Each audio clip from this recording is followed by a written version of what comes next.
rugged road where the wild winds blow through the mountains high, where the rivers flow, with the sun in the sky and my family by my Yeah, let's side. see this. We're chasing dreams on this hunting ride, out in the wild where the heart feels free, with the ones I love, that's where I'll always be. Through the woods so deep and the sky so wide, we're living life on the rugged road. Yeah, so I'm back here with Newton today, and we're going to talk about his biggest buck ever. I was thinking about, with my friends and family, our best hunting stories, because I love hearing other people's hunting stories that kind of around the camp atmosphere. Newton and I getting ready for our Idaho hunt. We're testing our gear out, so we loaded up our packs and we climbed up the mountain, did it overnight just to see how our gear was working, how it felt, how it held up, so we weren't going blind. And we started talking about this buck, and the story's so crazy. I just thought he needs to share it with everybody. I actually had my own involvement. I bought this house from Newton's father, Big Newt, and they told me about this great place to hunt across the street. I went over there after work one day, set up my saddle. Within a minute, this guy was chasing a doe. He stopped at a bush 15 yards away. I pulled back. He quartered away, walked off. I never was able to get a shot at him. Never saw him again. Which was good. I went off and ended up tagging out in Pennsylvania, and then Newt called me, and pretty cool story, but... Yeah, so I'm going to take it back to December 9th of 2023. My brother called me. I was on my way back from the DMV, actually, and he was like, hey, let's go hunting today. And I was like, I guess we should go hunting today. I mean, I haven't been out in a couple weeks, it'd be fun to take out my flintlock and, give it a good run at it. So I was skeptical about hunting at first, and then my brother persuaded me into hunting.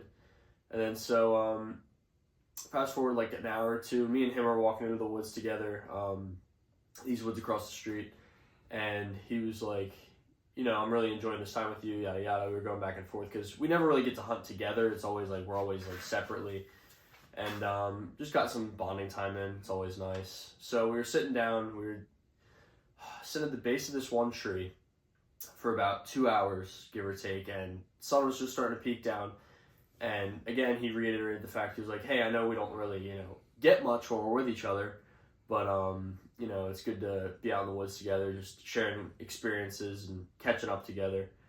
And not even 5 minutes after he says that, there was some movement in this brush that was like to the left of us.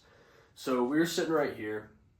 He was on my right. He was doing like calling and stuff like that. I had the gun, and these deer were coming across like a gravel path, and we couldn't like see the entirety of them. We could just tell that they were deer through the bushes. I gotta stop you for a minute. You gotta talk about this gun, because he's not out there with Grandpa's 30-06 and a 3-9 power scope. It is his grandfather's gun. But yeah, it's not your typical 30-30. This is a 50 caliber flintlock, Kentucky long rifle style. This is the only deer I've killed with this one. I killed a smaller buck. He actually had one antler last year, the year before this hunt, and that was with a Thompson Center Renegade. So those are a little bit shorter, a little bit more practical. But yeah, you haven't really had a fun time trying to get out of a tree stand until you try to get out of a tree stand with one of these things.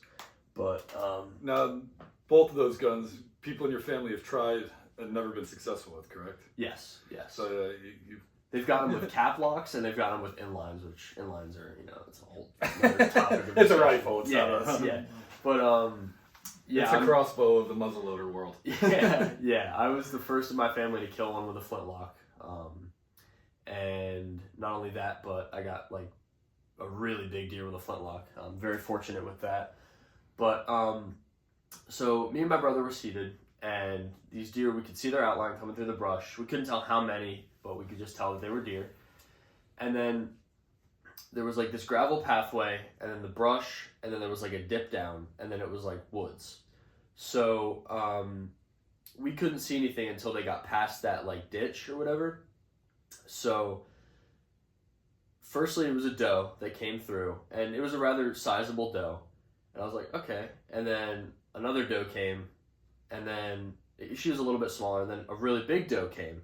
And I was getting ready to shoot the one, and my brother goes, Newton, let's just wait until we see what the last deer looks like. And I was just like, okay, all right, sounds good. And then he was walking with his head down behind this bush, so he couldn't really like see that he was a buck yet. And then he stops, and then all of a sudden he picks his head up and he looks right at us. And my brother goes, because we had seen this deer around like this area before, and my brother goes, We all knew he was here. yeah. And my brother goes, Newton, that's the big one. And I was like, I know, you don't have to reiterate that to me. And then for people watching from anywhere else, we're in Pennsylvania, we're in the suburbs. We don't typically get very big deer. Yeah. Around here, 120-inch deer is a monster. Yeah. We're shooting little basket, 8 points, 2.5-year-old deer. Seeing 3, 4-year-old deer, even not from hunting, just from the traffic alone. Yeah, they either get hit by cars or they get old enough to a point where they're really smart and they're nocturnal. So it's really hard to get those buck. But this guy wanted to die, and I'll get into that a little bit more. He must have had a death wish or something, because I cocked back the hammer on it, and I lined up on him. And keep in mind, he was quartered to us like that. And then we were up here, and pull the trigger, click. I was like, crap. So pulled it back another time. Keep in mind, this entire time he's staring at us. How far away was it? Probably about 20, 25 yards, give or take. And then same thing happened 3 more times. So all in all, the gun misfired 4 freaking times. And this buck is just literally standing there staring right at us. And my brother's like, he's barking commands at me. I'm like, Noah, shut up. He's going to hear you.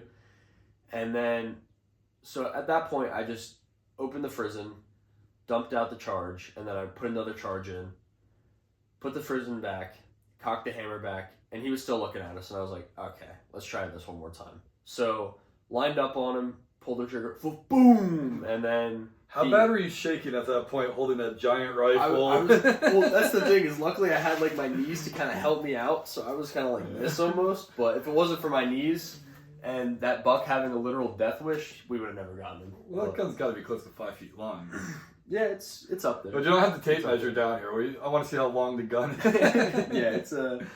It's not fun to tote around tight wooded areas. But, it's thick back there too. It's not. It's really thick woods. But and then he mule kicked, and then he went about 20 yards, and then he dumped, and we were searching for him, and he fell in like this so there was like that flat area, there was the gravel road, the ditch, and then it kind of went down into like not a gully per se, but just like it was just downslope, I guess you could say. And then he fell down there like a swampy area, and we were walking around all up top looking for him, and then my brother found him. And then he's like, Newt, he's over here. And then I sprinted over there. Did you throw a second round in the gun? The whole... Honestly, that would have taken me 30 more minutes. So I really didn't have the time for that. Plus, I was already like well, you were using a ball and a patch, or... PA conicals. Okay. So they're like flat at the bottom, like this, and then they're rounded at the top. All right. But, and then I forget whether you were the first person that I called or not, because usually I call my dad right away. You called me. You were pretty excited. Yeah, I think I called my lady, and then I called you, and then I called my dad and my granddad. But it was a crazy experience. And my favorite part about this mount to this day is, I don't know if you can pick it up on the camera, but right there's a little mark where the bullet actually went in. And didn't have the taxidermist do that on purpose. That's just as luck would have it, I guess you could say. But, it's my favorite part about the mount. He was quartered to us, and it went straight through, smoked the top of his heart, hit both of his lungs. He went, like 20, 25 yards, give or take, and then dumped. And then, that's where all the fun began, because then we had to drag him. While I was holding the rifle, we had to drag him uphill through a swamp. And he was like what would you say, like 150, 160 pound deer. 150, 160 pounds? That's a 200-pound deer. But, Yeah, he was big. He was a big boy. He's a big boy. But yeah, all in all, it's just a fun experience. And it was so ironic because, like I said, me and Noah were just sitting there and we were like, oh, we never get anything, but we have fun with each other. And then, lo and behold, this guy pops out and he had a death wish. To this day, he had a death wish. 4 times misfiring, but yeah, great story. Congratulations. Thank you. I'm glad it's the first time I actually got to see it. I got pictures right away, but he'd been at the taxidermist, and you finally got him back. And that's a Pennsylvania giant, especially where we live. Western PA, they might be like, oh, we get bigger deer, but we're not on a 1,000-acre farm or anything. We have little bits of property we can hunt here and there, and I'd be pretty damn proud of that one. Yeah. I got the tape measure here, so let's one. I gotta see how long this gun is. Hold this thing up for me. All right. We'll go for the almost 56 inches. So just shy of 5 feet. How tall are you? 5'7", 5'8". All right, so just a little bit shorter than you. Yeah, a little bit shorter than me. And what'd you say outside spread you were getting? Inside spread was 21 inches. Yeah, we got a little bit of shrinkage. It's been a little while. Yeah. But, inside over 20, outside, man, that's pushing 22 inches. That's a damn nice buck. And yeah. He's no Iowa 240, but he's a PA flintlock 120, so that's I think not the same thing. He could be a Pennsylvania 11-pointer, and I'd be pretty damn excited to get it with that. Yeah, yeah.